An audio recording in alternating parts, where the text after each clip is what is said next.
Space, no longer the final frontier. After the heroic missions of Neil Armstrong, Alan Shepard, Eugene Cernan, and several others, NASA seeks to forego its most ambitious mission yet, the Lunar Family Program. One may ask, what is the Lunar Family Program? It's simple. NASA seeks to bring one of Earth's own children and raise them on another world. Our scientists are using the most advanced technology to create a test tube baby that is genetically fit to bring to the moon. Once the subject reaches the age of 21, we will bring him or her back to Earth and integrate them back into society to see the effects of moon settlement on childhood. NASA wants to bring the people of Earth to the places beyond.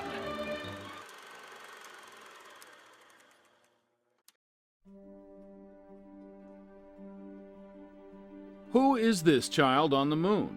His name is Elias Jericho.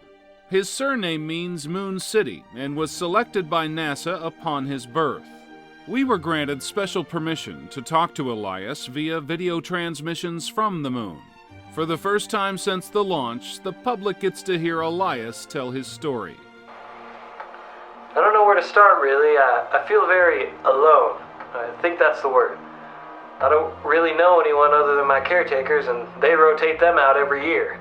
Only 3 people live on the moon at any one time, Elias and 2 caretakers.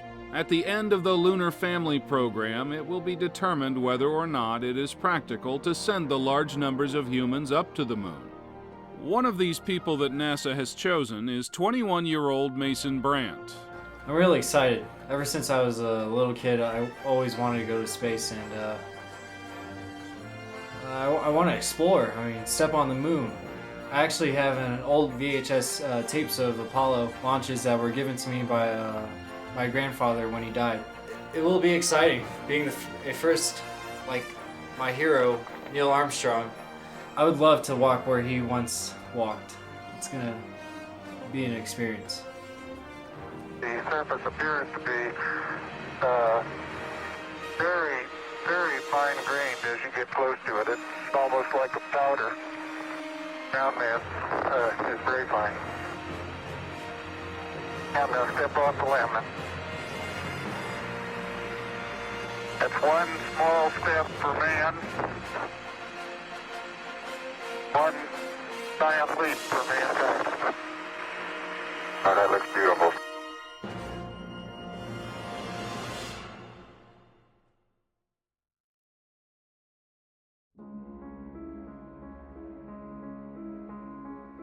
Well, you know, there's not much to do here.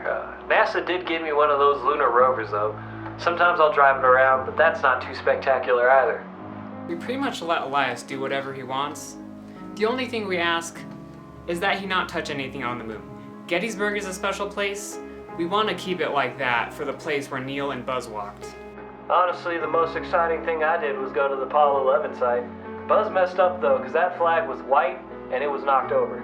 So I fixed it and put it back up again. It's still white, though. He did what? Damn kid. Roger, I need some assistance, please. You know, sometimes I look up at night and see the stars. Some of the light I see doesn't even exist where it originated. That fascinates me. I know I'll never get to see Horsehead Nebula up close, but the moon is the next best place. And I don't think I could travel to Mars, though. I couldn't stand 9 months away from home, and I can't imagine what Elias must feel. We're trying to determine the effects of isolation on childhood development. Now, Elias won't be a feral child.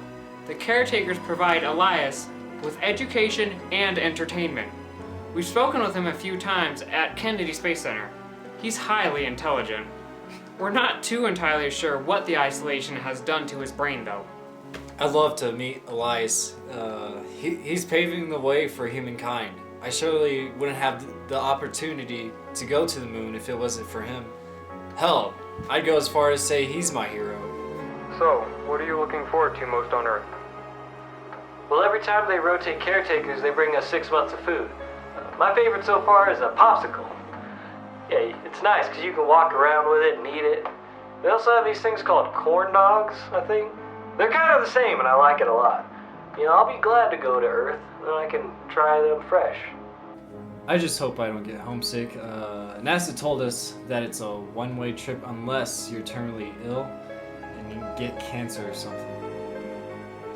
That wouldn't be too exciting. One of our biggest concerns for colonizing the moon is healthcare. We haven't done enough experiments about medicine in space. So, for that reason, we have to have every experimentee be at tip-top shape. No flaws at all.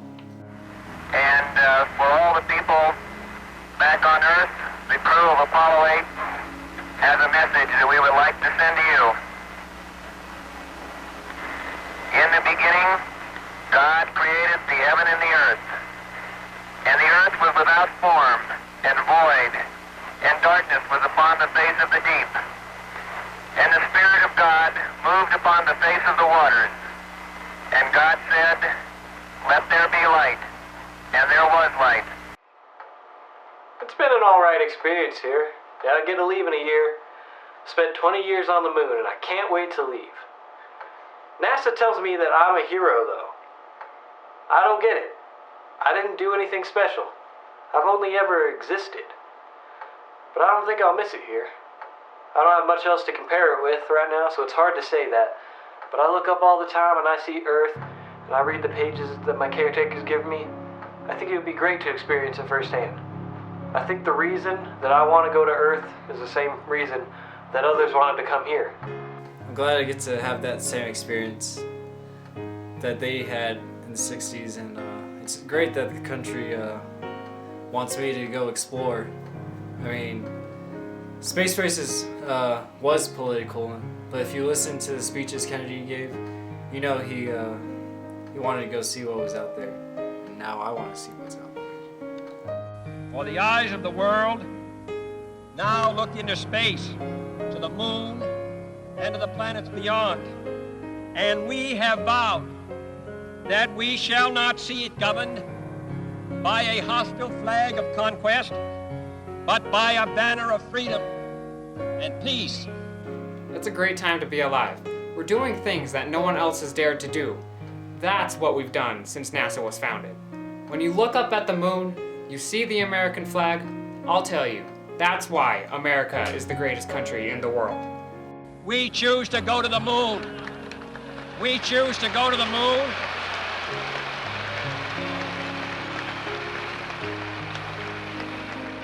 We choose to go to the moon in this decade and do the other things, not because they are easy, but because they are hard.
Beyond the sea, somewhere waiting for me. My lover stands on golden sands and watches the ships that go sailing. Somewhere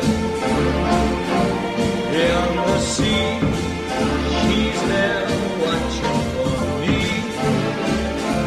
If I could fly like birds on high, then straight to her arms I'd go sailing. It's far beyond the star, it's near beyond the moon. I know beyond a doubt my heart will lead me there.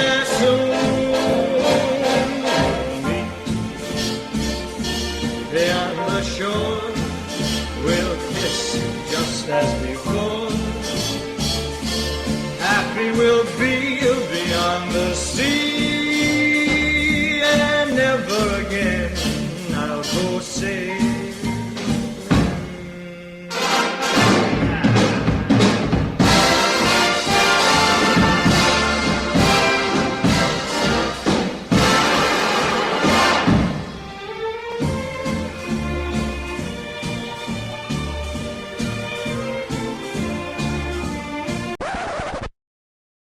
It's still white. It's not my fault. The sun bleached it.